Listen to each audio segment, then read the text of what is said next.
So here now we are continuing with the yesterday's topic, APC and MPC. APC was C upon Y, and over here MPC we are going to start. That is, MPC means marginal propensity to consume. That means with the change in income, how much there is change in the consumption. Okay? So the formula for the MPC is delta C upon delta Y. Delta means change. Okay? Just you are here, the first level delta can't be seen because we don't know about we are not having any the difference over here in the first level because zero से बाद तो कुछ भी नहीं है ना, इसको हम नील छोड़ देंगे. लेकिन पर आइए देखिए इनकम में कितना चेंज है 100 माइनस 0 100 और कंजम्पशन कितना चेंज है 100 माइनस 50. डेल्टा सी कितना आएगा 50 और डेल्टा वाई कितना आएगा 100. तो कितना आ गया ये 0.5. तो देखिए कंजम्पशन 50 ये इनकम में कितना चेंज है 100.5. सभी लेवल पर 0.5 आ रहा है क्योंकि हमने यहाँ पर इनकम और कंजम्पशन को हमने एक ही लेवल पर लिया है, यानी एक ही हिसाब से बढ़ाया है 100 150. तो वो सारी सी बातें वो सेम ही आना है, वो डिफरेंस है. तो ये जो एमपीसी है वो क्या होता है डेल्टा सी अपॉन डेल्टा, यानी कि इनकम के चेंज होने पर कंजम्पशन में कितना चेंज आता है वो एमपीसी कहलाता है. तो जरूरी नहीं है सेम आएगी हमेशा, हम ज्यादा रेट पर बढ़ा दें कम रेट पर बढ़ा दें, क्यों उसका कुछ डिफरेंस आ रहा है तो एमपीसी की वैल्यू भी वैसे ही आएगी. लेकिन इसमें कुछ पॉइंट्स दे रहे हैं, just note it down on page number 7.8. Important points about MPC. First is value MPC values between 0 and 1. MPC की वैल्यू बच्चों 0 और 1 के बीच में रहती है, ना तो ये 1 से ऊपर होगी और ना ही ये 0 से नीचे जाएगी. 1 से ऊपर क्यों नहीं होगी? क्योंकि ऐसा कभी नहीं होगा कि इनकम में चेंज कम है और कंजम्पशन में अंतर ज्यादा आ गया है. ऐसा कोई कंज्यूमर नहीं करता है. ठीक है कि कंजम्पशन हमने ज्यादा बढ़ा लिया, कंजम्पशन बढ़ा लिया हमने 5000 रुपए से, इनकम बढ़ी हमने 2000 रुपए से. कहां से अफोर्ड होगा वो? 0 और 1 रहती है, अगर 1 से ऊपर आएगी तो यानी कंजम्पशन में चेंज ज्यादा है और इनकम में चेंज कम है. MPC of poor is more than that of rich. देशों का ज्यादा होता है, अमीर देशों का कम होता है, लोगों का भी. क्यों ऐसा क्यों होता है? क्योंकि बेटा जो गरीब लोग होते हैं, गरीब देश होते हैं ना, उनके पास बेसिक नेसेसिटीज के लिए भी ऐसा नहीं होता है. तो जैसे ही उनकी इनकम बढ़ती है ना तो वो तुरंत अपनी कंजम्पशन में ज्यादा चेंज लेकर के आते हैं. तो उनको पहले अपनी बेसिक नेसेसिटीज को पूरा करना पड़ता है. जैसे सपोज करिए अगर किसी का घर बेकार है और उसकी जॉब लग जाती है तो वो क्या है सबसे पहले लगा देगा yes yes yes yes what happens. Yes आपकी आवाज क्लियर नहीं आ रही है. किसको नहीं आ रही है? अमित को? Amit yes ma'am. So the MPC of poor countries more. जैसे आपको मैं एग्जांपल दिया कि अगर मान लीजिए किसी बच्चा पढ़ लिख जाता है, उसकी अच्छी जॉब लग जाती है, उसका घर बहुत टूटा फूटा है, तो पहले वो क्या काम करेगा? सबसे पहले वो अपने घर बनवाएगा. लेकिन वहीं अगर एक बच्चा अच्छे घर से आया है और उसकी जॉब लगती है, मतलब उसका वो वेल सेटल फैमिली, पहले वो घर थोड़ा बनवाएगा, पहले वो अपने कंजम्पशन से खर्च पहले वो गिफ्ट लेगा ना. तो और वो ऐसे इतना पैसा खर्च नहीं करेगा क्योंकि उसके पास सब एमिनिटीज उसके पास में है ना. तो जो एमपीसी पुअर कंट्रीज का होता है या पुअर लोगों का होता है वो ज्यादा होता है क्योंकि हम ये चेंज कंजम्पशन में ज्यादा अंदर लेकर के आते हैं क्योंकि उनके पास में बेसिक एमिनिटी भी नहीं होती है. और रिच पर्सन्स की बेसिक होती है, उनके पास सब चीजें लगभग होती है, तो वो कंजम्पशन में इतना अंतर लेकर के नहीं आते हैं. इसलिए एमपीसी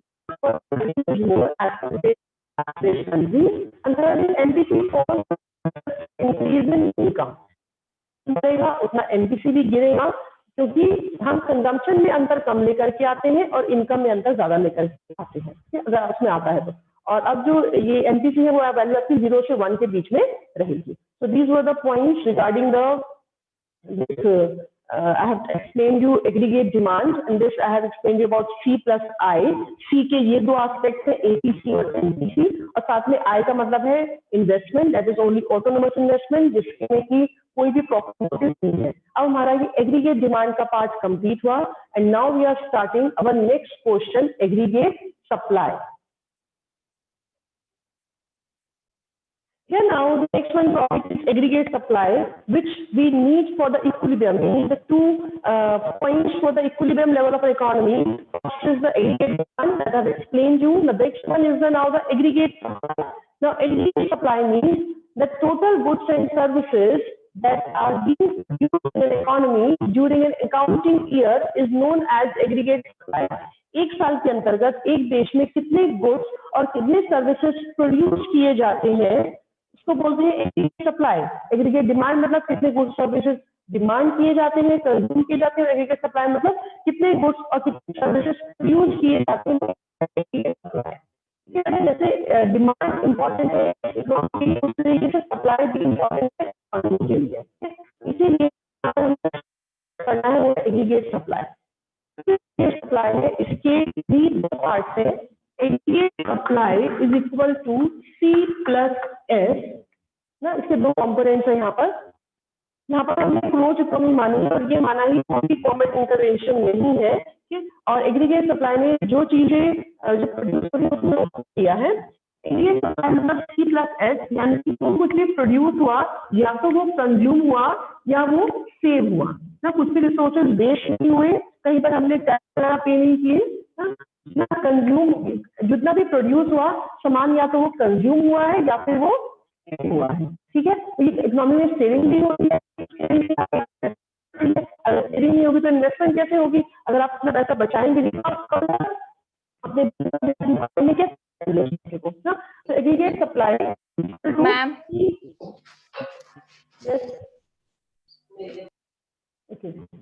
हाँ बच्चों, तो एग्रीगेट सप्लाई मतलब यानी कि जितना भी हमने प्रोडक्शन किया वो या तो कंज्यूम हुआ या फिर वो सारा सामान सेव हुआ। कुछ भी रिसोर्सेज वेस्ट नहीं हुए, कुछ भी रिसोर्सेज हमने कहीं पर किसी और को नहीं दिए, सब रिसोर्सेज या तो कंज्यूम हो रहे हैं या फिर सेव हो रहे हैं। अब देखिए यहाँ पर जो ये C है इसकी हमने स्टडी कर ली है कंजम्पशन फंक्शन के थ्रू, जो हमने पढ़ लिया। C वही है, या तो कंज्यूम है या फिर सेव है। ये जो S है ना, हमने इसकी डिटेल एडी में दो कंपोनेंट है C प्लस I और एक साथ चला जा रहा है, लेकिन कंजम्पशन ही चेंज हो रहे हैं इनकम के साथ। तो यहाँ पर जो S हमने स्टडी करनी है। Now S with the for studying this we will give the title saving function or propensity to save।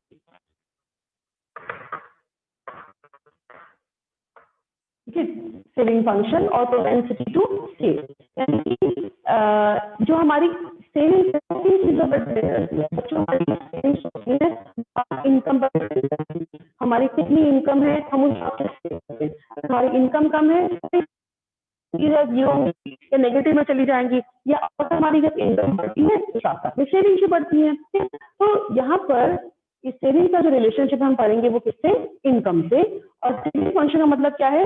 That the functional relationship between income and saving is known as saving और propensity to save. ठीक है, ये पढ़ा था consume, propensity to save. The functional relationship saving and income is known as propensity to save. यहाँ पर आ जाइए, page number 7.9 पर दे रखा है।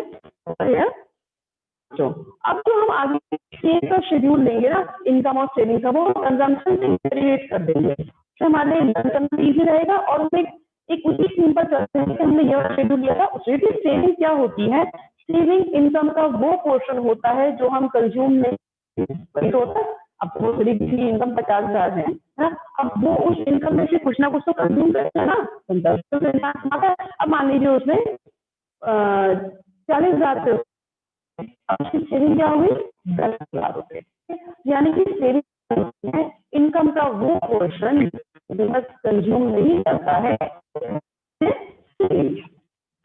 अब देखिए यहाँ पर इनकम और कंजम्पशन का शेड्यूल लेंगे जो हमने पहले लिया था, 0, 100, 200, 300, 400,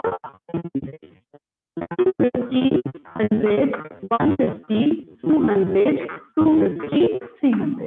And now what I have told you, saving is that part of consumption which is not consumed. Saving क्या होगी? इनकम का हिस्सा जो कि कंज्यूम नहीं है, हम सेविंग डेरिवेट करेंगे तो जैसे -50 क्यों आ रहा है? सेविंग माइनस में क्यों जा रही है? बच्चों जब हमारी इनकम नहीं है तो जो हम कंजम्पशन कर रहे हैं वो कहाँ से कर रहे हैं? हम ये मानते हैं कि वो कंजम्पशन हम अपनी पास्ट सेविंग से कर रहे हैं। पास्ट सेविंग यानी कि जो हमने पहले बचा करके रखा हुआ था उससे कर रहे हैं। कहाँ से कर रहे हो सकता है किसी से उधार लिया हो, किसी से लोन लिया हो, लेकिन हमने इस चीज को बताते कहते नहीं, हम ये कहते हैं this are due out of the past saving इसलिए जो पहले की सेविंग्स है वो क्या होती है, वो नेगेटिव में चली जाती हैं अगर हमारी इनकम 0 पर कंजम्पशन हो रहा होता है तो उसके बराबर हो जाती है। ठीक, अब देखिए आगे इनकम कंजम्पशन माइनस 100, उन्होंने सारा अपना पैसा कंजम्पशन में खर्च कर दिया क्योंकि पहले इनकम बहुत कम थी। जैसे एमपीसी जो है बिल्कुल यहाँ पर ज्यादा इनकम कंजम्पशन सारा का सारा पोर्शन है। फिर आगे इनकम और 200 माइनस 150 माइनस 200 माइनस 250 500 माइनस 300। तो ये क्या है, सेविंग का शेड्यूल है जो कि हमने कहाँ से डेरिवेट किया है, इनकम और कंजम्पशन से डेरिवेट किया है। यानी कि इनकम का वो हिस्सा जो कंज्यूम नहीं होता है वो कहलाता है सेविंग्स कहलाता है। और ये हमने सेविंग का शेड्यूल डेरिवेट कर लिया, उसको नोट कर लीजिए। शेड्यूल ये रखे हैं। इस सेविंग फंक्शन के भी दो पार्ट हैं, वहां पर लिखनी हुई सेविंग कैलकुलेशन कर लीजिए। It is also having two part, APS and other is NPS। Same है जैसे हमने प्रोपेंसिटी टू कंज्यूम के पढ़े थे APC NPC, तो यहाँ पे क्या है APS और NPS। APS means average propensity to save and NPS means marginal propensity to save। Okay, now APS is equal to S upon Y and NPS Y। now we will calculate this। First of all, APS is equal to S upon Y and is minus 50 upon 0 infinitive, 0 upon 100 0, 50 upon 200, this is 0.25, 0.33, 15 upon 40,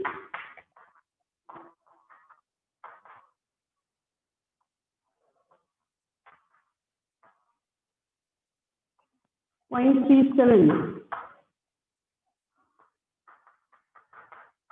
0.4। तो ये क्या है APS।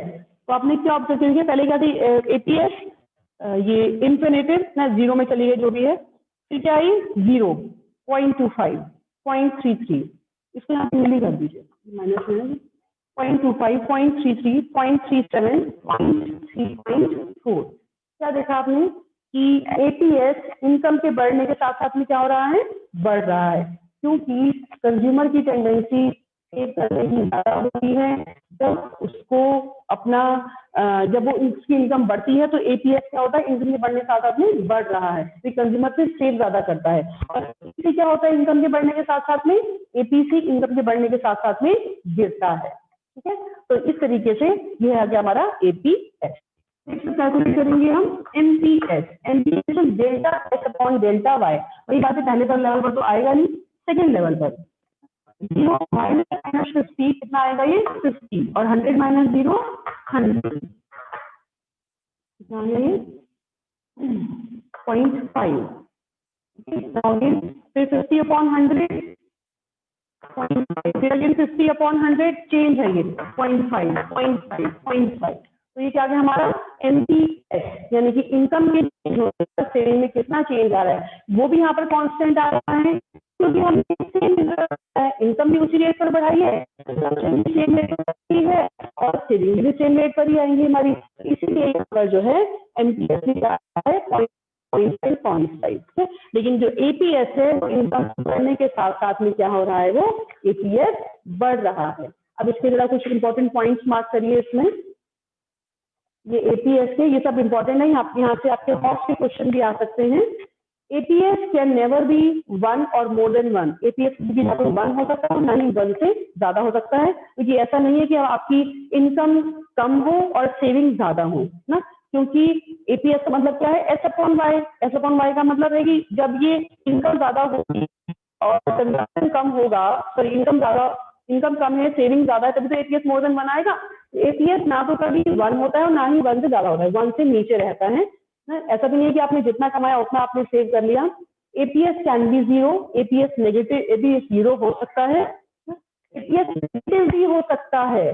This is minus 50 upon 0, जो भी minus में अभी APS negative हो सकता है, और APS इनकम के बढ़ने के साथ साथ में बढ़ता है। मार्क करिए सारे पॉइंट से। फिर आता है NPS एनपीएस की वैल्यू 0 से 1 के बीच में रहती है, ठीक है।